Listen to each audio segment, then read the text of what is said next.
Hi guys, welcome back to Azmio. Dan hari ini segmen Selasa kita, saya akan bawakan kisah seram. Jadi sebelum saya bawakan kisah seram kali ini, jangan lupa untuk subscribe dan like channel ini, karena subscribe itu sangat berharga bagi saya. Oke guys? Kalau kamu ada cerita seram, kamu boleh hantarkan ke email yang ini. Nanti saya bawakan di video yang akan datang. Ya guys, without any further ado, let's get into the story. Ya guys, kisah seram Selasa kita ini adalah kisah seram daripada tempat-tempat di Sabah, di KL, di mana-mana sajalah. Yang penting daerah-daerah mana-mana negeri pun boleh juga. Dan kami akan bawakan kisah seram yang brutal. Maaf yang video sebelum ini tak brutal, tapi sebelum kita colongnya lagi, mari kita mulakan video kita kali ini dengan kisah seram Jalan Beluran Telupit, Sabah. Bagi orang yang beluran di Telupit, kamu pasti kenal jalan-jalan kamu kan? So, kisah pertama ini aku sajikan untuk para penontonku sekalian. Walaupun kisah aku ni tidaklah seseram mana macam cerita Conjuring tu, tak apalah, yang penting ianya tetap menjadi sejarah dan sebahagian daripada pengalaman aku sendiri. Dan sebelum itu aku minta maaf sebab banyak dialog yang aku gunakan di video ini adalah bahasa Sabahan. Namun tidak masalah kan? So, penulis dan ni memang orang Sabahan lah kiranya. So, harap semua boleh faham. Okay, and let's get back into the story. Sejak aku sambung studi apabila diploma multimedia di College Cosmo Point KK, aku tinggal sendiri di apartmen family aku. Untuk makluman anda, Abah, Omi dan 2 orang adik aku berpindah ke Tawau selepas aku habiskan exam SPM hujung tahun 2007. So, kakak ni atau abang ni adalah batch 2007 guys. Abah aku kena transfer ke Tawau atas sebab tugasan. Aku tidak mahu pindah sebab di Tawau masih belum ada college lagi waktu tu. Menawarkan jurusan multimedia seperti yang aku ambil sekarang. So, masa aku tinggal di apartmen Beverly Hills, Penampang, aku bagaikan hidup bujang lah. Semua benda aku buat sendiri. Geng-geng keras aku pun semua umur semakin meningkat dan remaja sudah. Dan ada sebagian yang selalu lepak di stay tidur di rumah aku. Macam biasalah kan, darah orang-orang bujang sedang membara. Jadi kawan aku, nama diorang ni Simar, si K dan si Ish, bukan nama sebenar. Memang geng lepak king aku untuk sepanjang masa, dan diorang ni memang kawan aku sejak aku sekolah menengah lagi. Mar, ini seorang yang memang kaki jalan, jenis merayap sejak kerja dia. Tidak kira masa, dan dia ini kerja sebagai cashier di Shell. Cuma dia ni selalu ambil cuti untuk buat sesuatu aktiviti tertentu. Kenny pula memang penganggur tegar. Sebab apa? Sebab jenis family yang berduit. Dan dia ada sebuah kereta Toyota GL lama yang masih power dan masih tahan lasak. Dia ni memang jenis jaga kereta lah. Ash ni pula jenis school punya budak, sedang on the way mahu sambung study. So, plan kami ni mau berjalan-jalan di Sandakan selama 2 hari. Kiranya lah tukang sponsor kami ni si Mar dan juga si K. Si K ni pula dia sponsor kereta. Kami plan untuk bergerak ke Sandakan awal pagi Jumaat. So, tidaklah rushing sangat, so dapat manfaatkan weekend tu dengan puas hati. Memang kan semua bujang kami prepare simple-simple yang sesimpel mungkin. Setiap seorang bawa 1 beg galas. Kalau lelaki, dia memang 1 beg tu cukup sudah untuk dia. Jadi kalau perempuan, Don't talk. We need a lot of things, guys. Jadi dalam jam 8 pagi Jumaat, kami bergerak dengan santai, slow and steady sambil feel naik Toyota GL engine 4AG. Dan boleh macam naik Toyota Truno AE86 Takuma Fujiwara. Detail habis pencerita ni. Aku tak tahu. Yang aku tahu hilang. Wow. So punya dalam anime, dia punya anime dalaman adalah anime Intel DE. Bagi peminat budak-budak zaman-zaman tu, semua anime itu memang One Piece. Kalau bukan One Piece, saya pun tak tahulah. Power Rangers maybe. So dalam jam 8 pagi kami gerak ke Beverly Hills. Sasul sudah aku bercerita, guys. Sebelum tu kami adalah singgah sarapan di kedai mamak ni di Beverly Plaza. Dalam setengah jam begitu, kami bergerak terus dan ikut melalui jalan Tuarang. Dalam jam 10 lebih begitu, kami singgah di Pekan Kundasang, ambil feel cuaca sejuk macam di New Zealand sikit. Dan makan sambil berkena kopi O panas untuk kesegaran badan. Amboi, kopi O. Kemudian kami teruskanlah perjalanan seperti biasa. Kami sampai di Sandakan dalam jam 1 petang lebih sebab si Kenny bawa kereta tidak juga laju, tidak juga slow. Jadi so aku skip lah vacation kami hari Jumaat, Sabtu dan Ahad tu di Sandakan. Trip yang sungguh santai bagi orang bujang seperti kami. Cerita seram ini bermula pada hari Ahad. Memandangkan esoknya hari Isnin dan si Marni dapat tahu yang rooster dia kena masuk kerja awal pagi jam 7. Itu pun dapat tahu last minute malam hari Ahad tu. So mau tak mau memang kena gerak jugalah untuk balik ke KK pada malam tu. Selesai kami makan malam, isi minyak apa semua, dalam jam 9 lebih jugalah kami keluar dari Sandakan. Sampai di checkpoint Batu 32 Sandakan pun dekat jam 10 lebih. Dan memang sunyilah sudah sama satu. And drive slow and steady jugalah. Biar lambat asalkan selamat. Pandai. Si H ni memang smoking. Smoking tu apa? Merokok. Jadi janganlah merokok. Membahayakan jantung. So dia akan buka tingkap bila mau berisap sigur. Okay? Ini salah satu contoh yang terbaik. Jangan kamu bersigup di kereta dengan berekor-ekornya. Walaupun kamu isap vape, mati kang di kereta tu.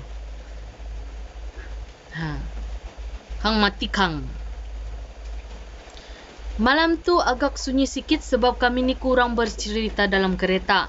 Sudahlah radio kereta tiada. Entah tiba-tiba si Ash bersuara sambil berkata, Fit, mana tempat yang kau pernah cerita pasal Bukit Perawan tu? Aku tersentak sekejap. Dan Fit tu adalah aku ya, guys. Bukan nama sebenar. Okey, aku throwback sikit. Masa cuti semester yang sebelum ni, aku balik ke Tawau menaiki bas persiaran untuk melawat family aku. Dalam bas tu, aku duduk seat paling depan. Ya, tempat duduk paling depan berdekatan dengan tu driver. Aku hairan bila diorang lalu satu jalan dekat area Bluran Telpit, driver tu tiba-tiba bunyikan horn. Pelik tak? Tapi aku intai jugalah kalau ada berselisih dengan bas atau kenderaan lain. Tapi sebenarnya tiada juga. Dalam hatiku ni mungkin dia tertekan lah horn dia tu kan. Tak lama lepas tu datanglah konduktor bas tu bersembang dengan driver. Kau tahukah malam semalam bas Ali? Topan sikit lagi aksiden gara-gara satu benda macam kuda besar menyeberang jalan. Kuda besar tu menyeberang jalan macam mana besar?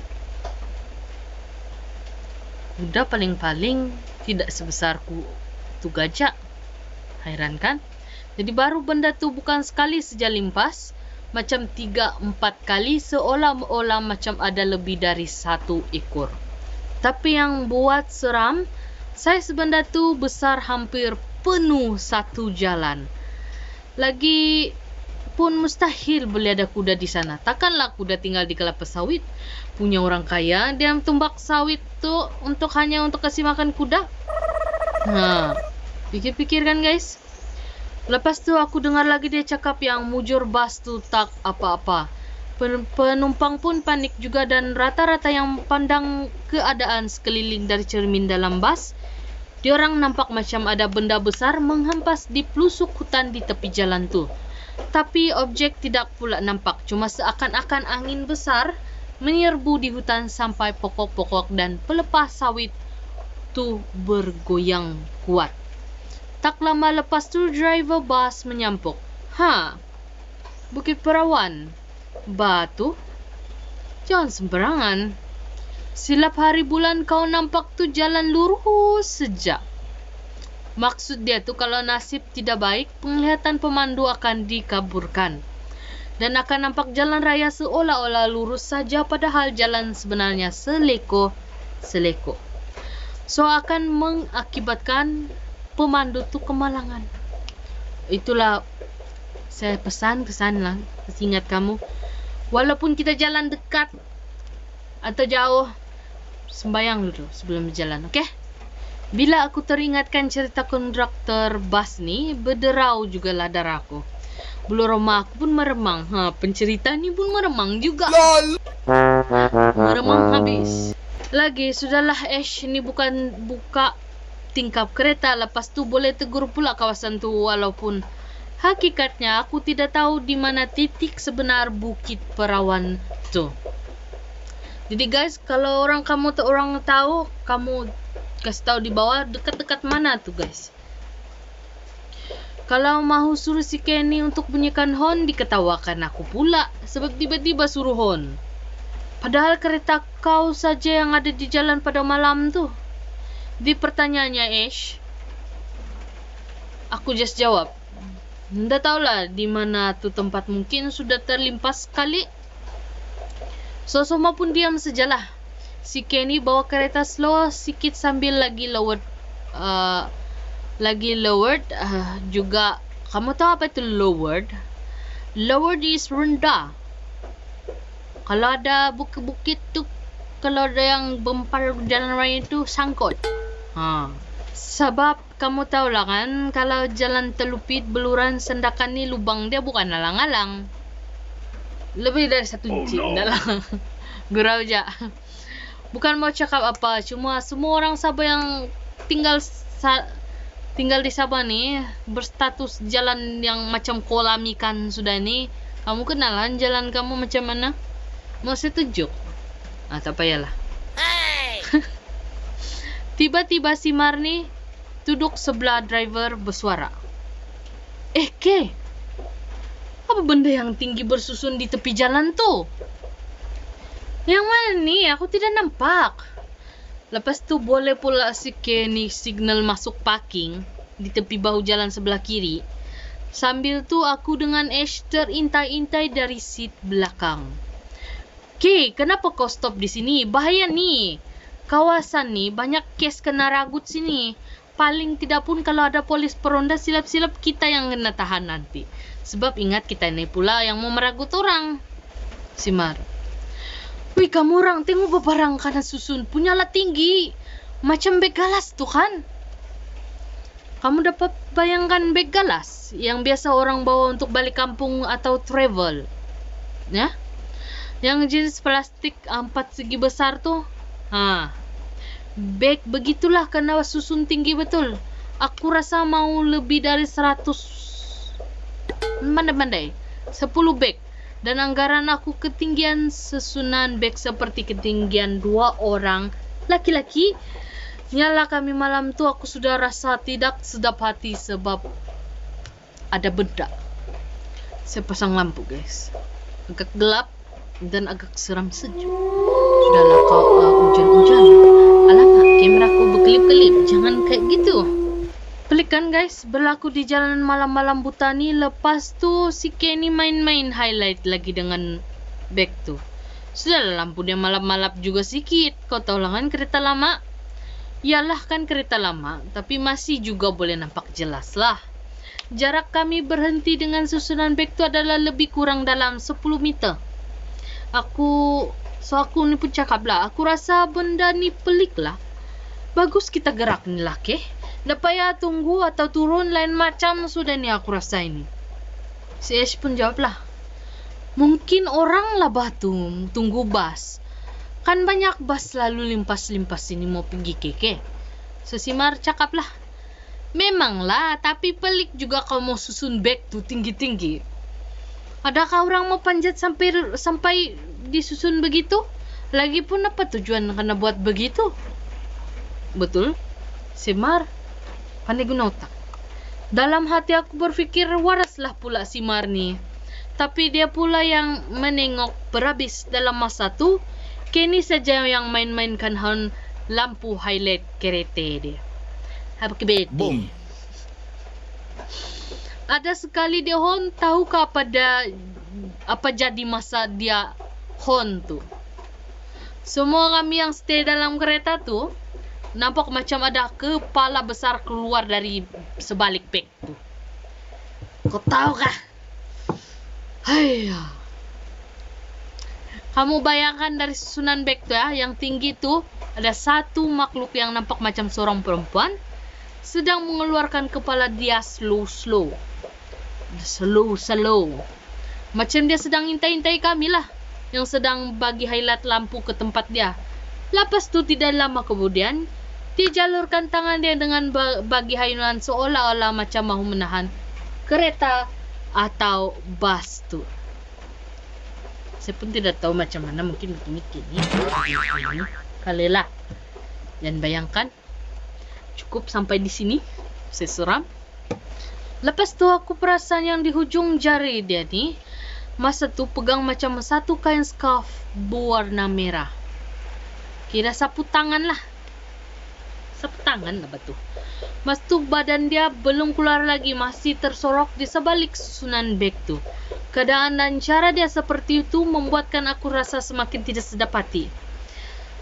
Simar ni, "Wush, ke, cewek batu menunggu bas kali." Cewek lah otak kau. Maaf ya guys, toxic. Tengah marah nih.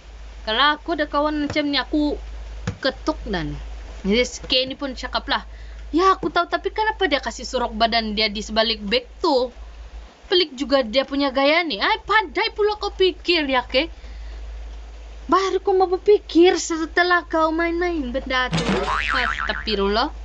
Semua kami senyap dalam kereta tu. Dan keadaan enjin yang masih hidup dan tingkap di sebelah si Ash ni masih terbuka. Tapi cara dia keluar tu agak menyeramkan.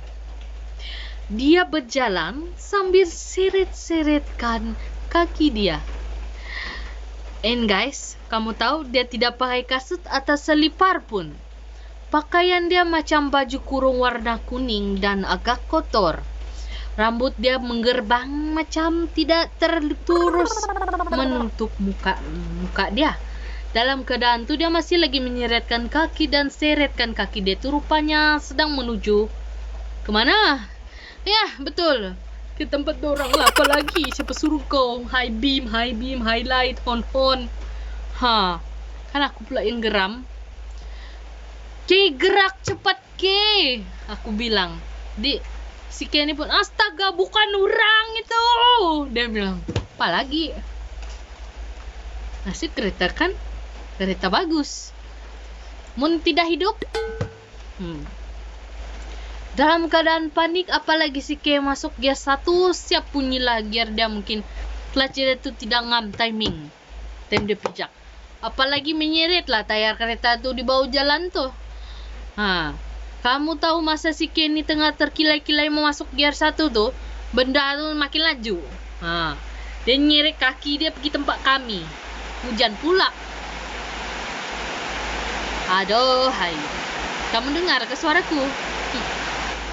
Sambil tengah ni dia menghayun-hayun dengan scarf merah tu hujung jari dia. kali lah, begitulah. Lebih kurang. Kan saya mau mengheret pula di situ untuk membayangkan. Nah, sudah. Masa kereta Sikele pula.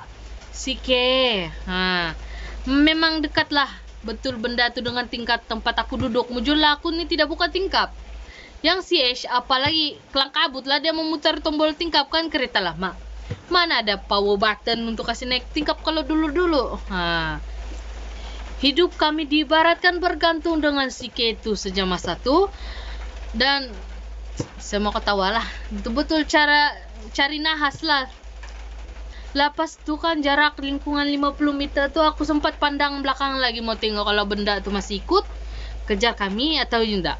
Tapi benda tu masih di sana dengan susunan beg tu. Kamu tahu, tidak lama kemudian ada suluhan lampu kereta orang lain di belakang. Sebaik saja lampu kereta itu menyulut tempat benda tu, serta merta benda tu hilang dengan beg-beg dia. Tuhan, memang malam tu kami aniaya lah kalau benda tu dah hilang-hilang. Wih, apa benda juga tadi tu, bilang Simar. Ya aku jawab lah, aku rasa tu bukan orang, mungkin tempat tadi tu kan Bukit Perawan kali. Sanalah tempat dia kali tu, itulah mulut si Ash tu. Lampau singa. Lampau syabul. Itulah bilang orang, jaga mulut. Memang aku tahu, bergegar aku tahu kenapa lah aku buka tingkap tadi malam-malam. Nasib tidak jadi apa-apa, bilang si Ash. Sepanjang perjalanan kami selepas kejadian itu, semua senyap dalam kereta kami bergerak tanpa berhenti di mana-mana.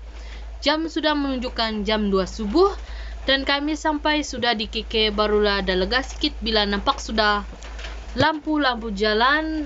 Kami lepak lagi di kedai mamak mengenang benda yang terjadi pada malam tadi. Dan aku ada cerita dengan diorang pasal cerita konduktor dengan driver bus yang aku naik dulu. Dan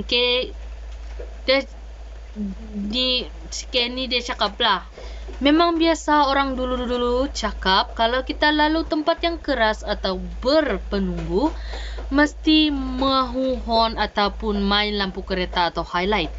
Ibarat kita beri salam lah konon, dan mungkin juga kalau nasib tidak bagus boleh mengakibatkan kemalangan. Orang sahabat bilang tu benda haus dengan blood. Apa itu? Darah. Tapi aku manalah tahu simpang mana letaknya Bukit Perawan tu. Bukannya ada signboard pun kena tulis takpala kan. Pengalaman jugalah dengan benda tu, yang penting syukurlah sebab kami semua time tu selamat sampai. Dan kadang-kadang bila mengenangkan balik cerita itu jadi bahan lucu pula. Begitulah pengakhiran kisah seram daripada kami. Sorry lah kalau tidak seram ya. Sebab aku ni yang mencerita ni pun tidak maulah sesuatu tu terlampau seram. Yang pasti itu pengalaman aku dan memang aku rasakan angker juga. Sekian cerita aku. Okay guys, that's it for the story today. Ya panjang, tapi cerita dia memang best. Kalau kamu rasa best, kamu komen di bawah best. Atau tekan like button saja. Okay guys?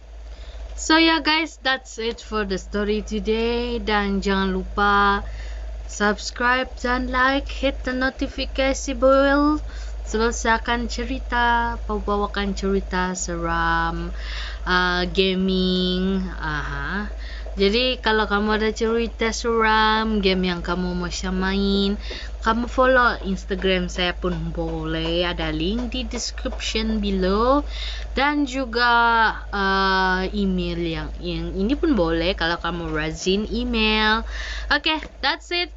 See ya and be careful.